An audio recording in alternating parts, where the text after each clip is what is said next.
Good afternoon, class. I'm going to spend just a few minutes talking about quiz one that you're going to have. And for this micro class, I thought I would put together, since it's over the first three chapters, I thought I'd put together just a brief review, some salient points that I found important over what we talked about.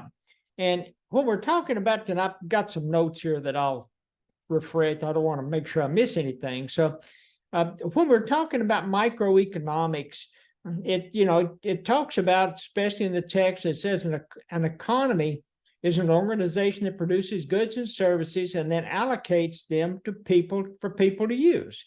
And on an economy, you can be talking about, an economy kind of like markets. There you can talk about, small ones where you talk about households, firms. You can talk about, countrywide economy, countrywide markets.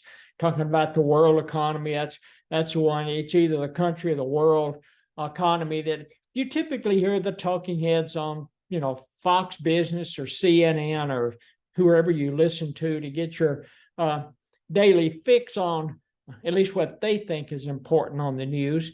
But when it talks about, goods and services, remember, goods and services can be anything that's consumed by a given population. Goods can be clothing and food and, televisions and automobiles. Services can be local school system, your local parks, natural parks that the federal government has. It can also be services that the government provides as they try to shift wealth and shift income and subsidize certain populations. Food stamps, Social Security, all of those, fall into that goods and service categories.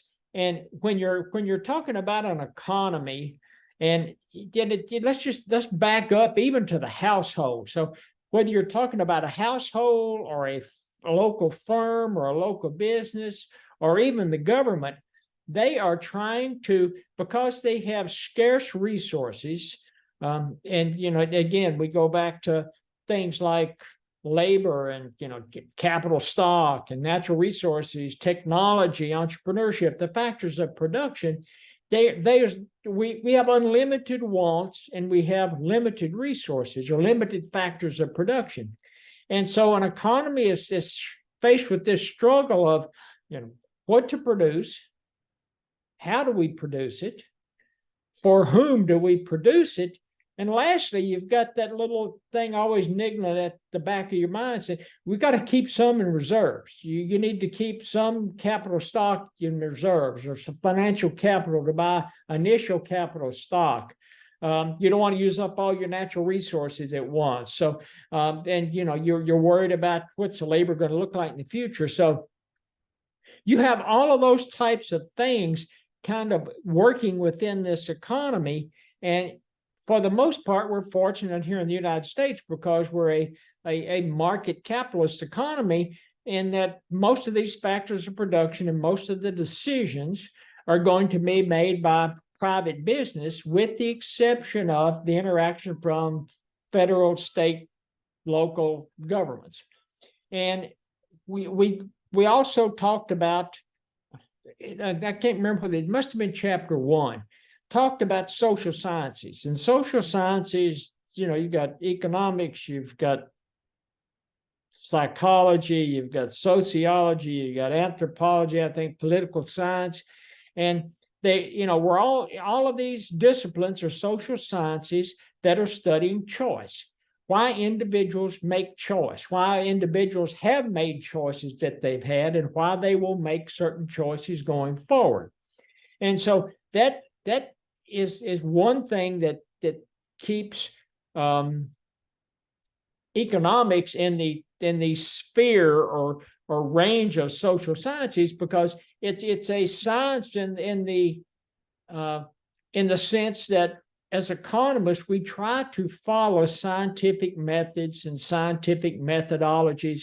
Remember, we talked about theories, I mean, test your hypothesis. And if you don't reject the hypothesis enough times, it becomes a theory, and you test that theory some more. And if it's not rejected, and if it's tested enough times, it becomes a law. And again, you continue testing the law, and you never accept it. You either, whether it's a hypothesis, theory, or law, you either reject it or you fail to reject it. And as long as it's not rejected, so you come up with the fail to reject, hypothesis goes to theory, you test it, you fail to reject it, it goes to law, you continue to test it, you fail to reject it. And so at that point, that's the scientific framework that economists work in. But what sets us apart from all the other social sciences is opportunity cost. We are really concerned with scarcity and opportunity cost.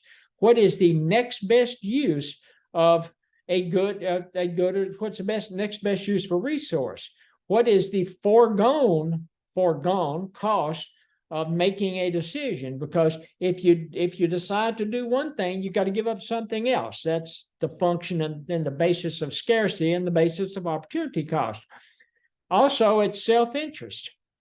As economists are always concerned about self-interest, and self-interest is, to me, nothing more than optimization.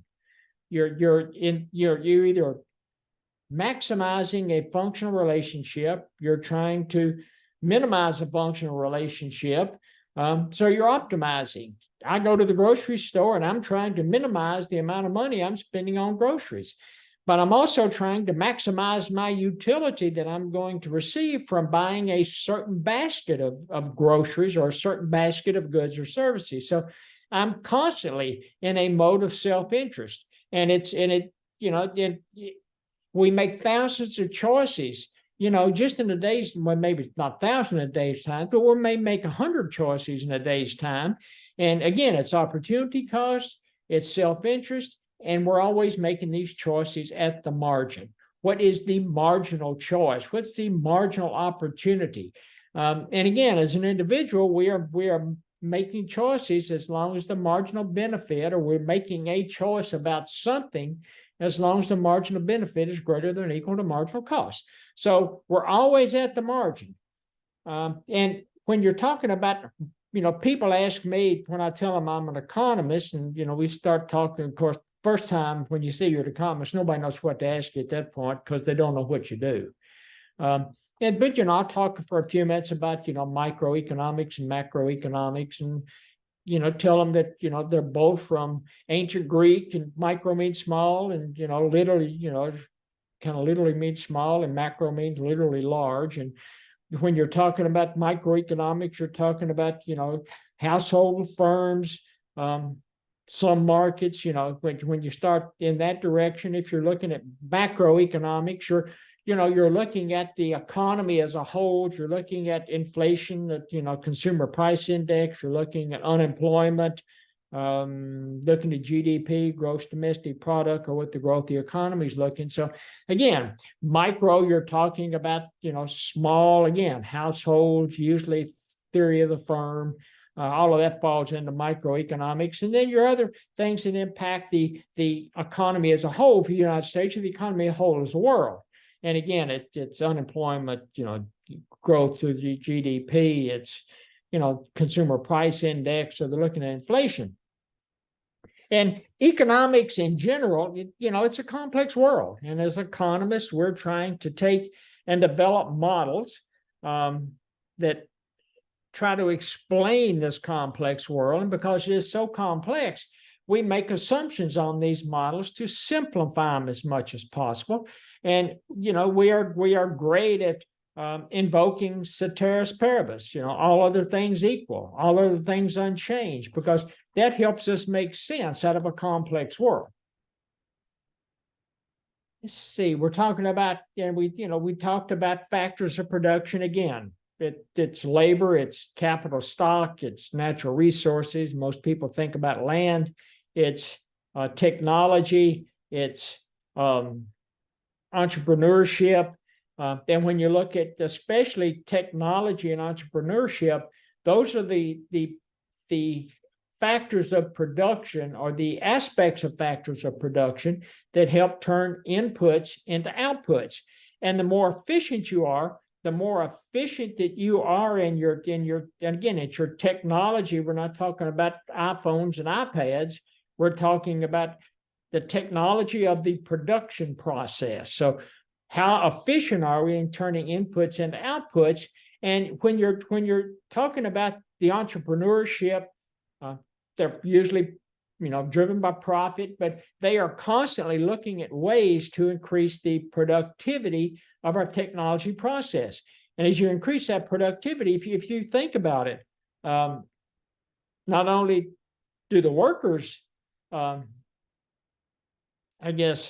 an advantage when the technology increases. It's good for the workers. It's good for the organization you work for, because it helps them to either produce more with the same number of assets or the same number of factors of production, or it allows them to produce maybe at a higher quality with fewer factors of production. Or there's a lot of things that under that efficiency umbrella that's going to impact and be favorable for the firm.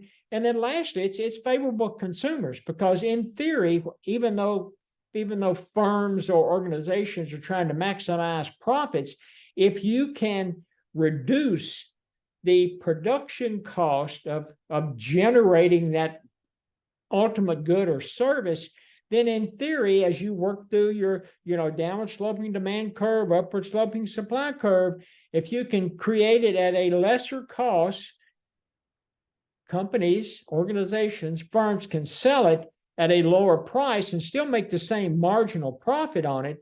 And it's better for you as a consumer. So anything that we can do to help the technology and entrepreneurial aspect of the factors of production, it's great for everybody concerned.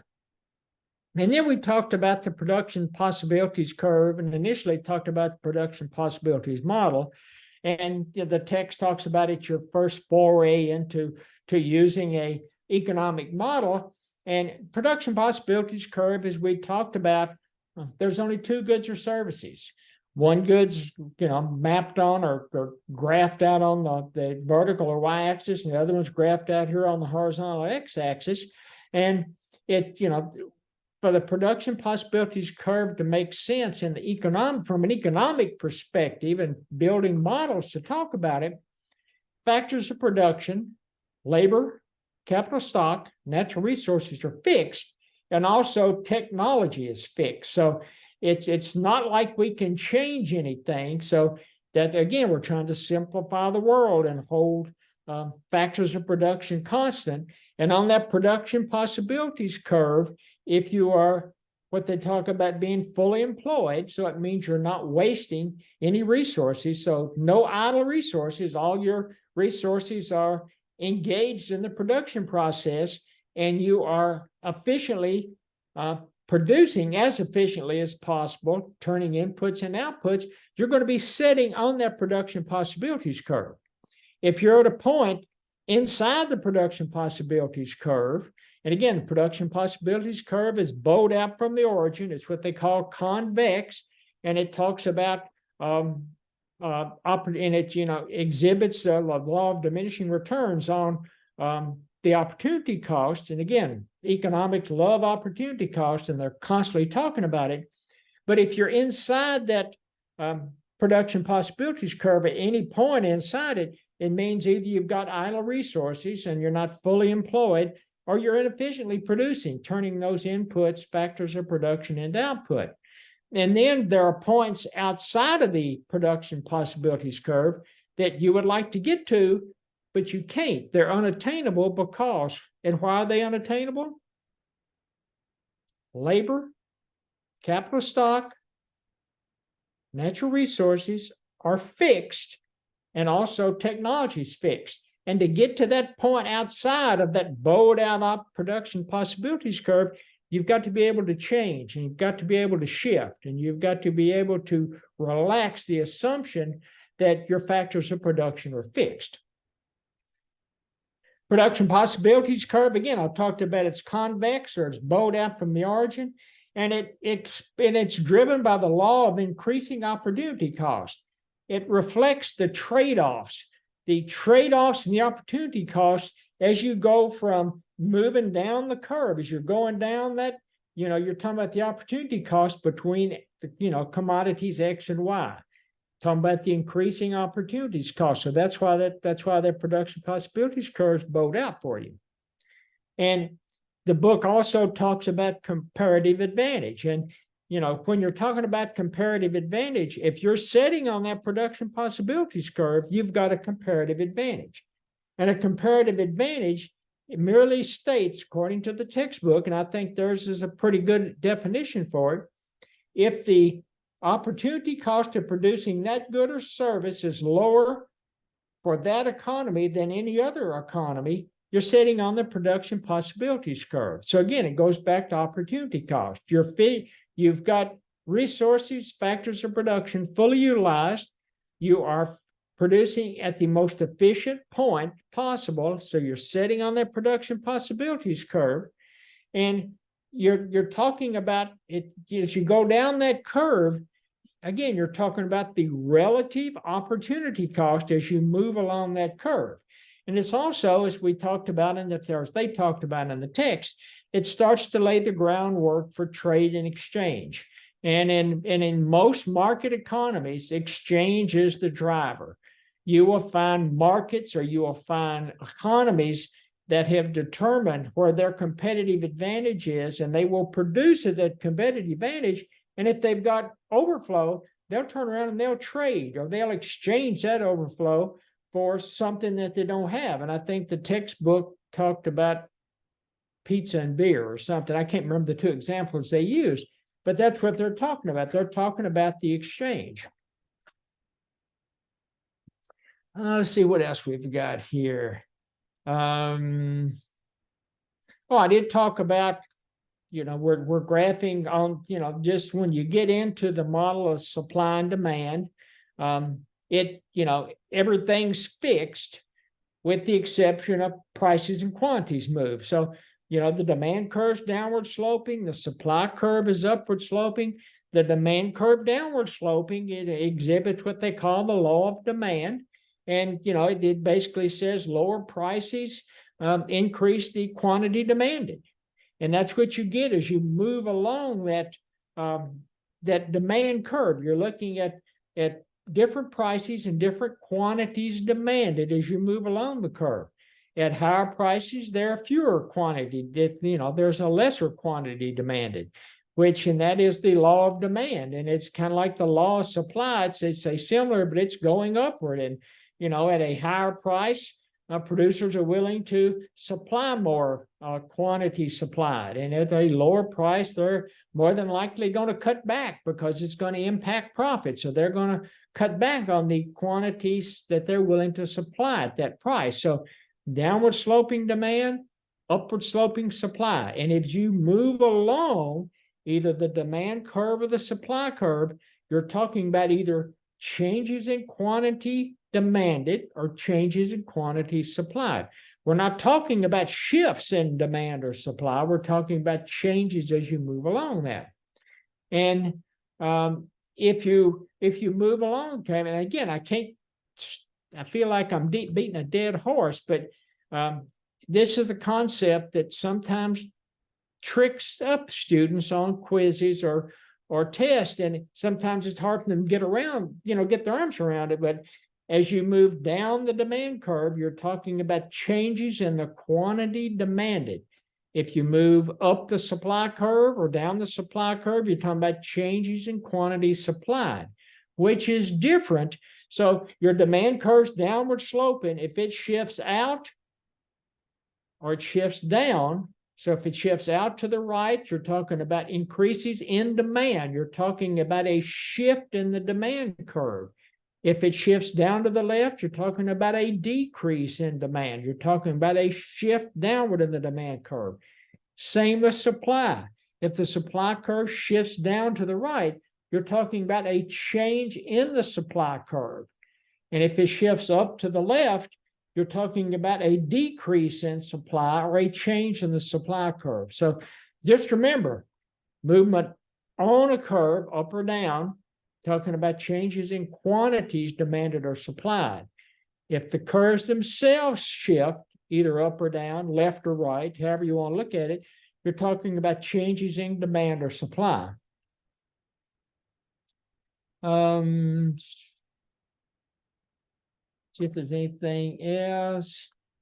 And again, lastly, economists, you're talking about, as we go through life as an economist, we're talking about, we're making assumptions. We're trying to hold assumptions constant. And again, we love invoking ceteris paribus. All other things unchanged, or nothing else changed. So again, we like to invoke ceteris paribus, and it especially when we're talking about demand and supply, we're only allowing prices and quantities to shift. And you have to get into demand shifters and supply shifters before we start to relax ceteris paribus. So again, remember your Latin phrase, because that is basically how economists reduce the complexity of the world, but still develop models that help us predict and forecast and estimate and analyze. And we do it by holding a lot of the factors that are going to impact consumer choices. We try to hold everything as constant or everything unchanged. So that's going to wrap it up. I think I've gone through everything that I wanted to touch on. Your quiz, it's I've already put it together. I'll post it out there one day in the coming week. I don't want to say it's tricky, but make sure you read through it. Make sure you've watched this video. Make sure you go through some of the other videos, the text, the notes that we put out there. But a lot of the information will come from this video, because I've tried to go over the basics and hopefully be able to use the information in this video. Just make sure you read the questions very carefully as you read through them, because sometimes in reading some of these, it's going to be a multiple choice test. So sometimes it's multiple choice. Sometimes in reading through a multiple choice test, your eyes tend to play tricks on you. So make sure you read through the questions. It's only going to be a 10-question test. So again, just wanting to make sure that you're catching the salient points of chapters 1, 2, and 3.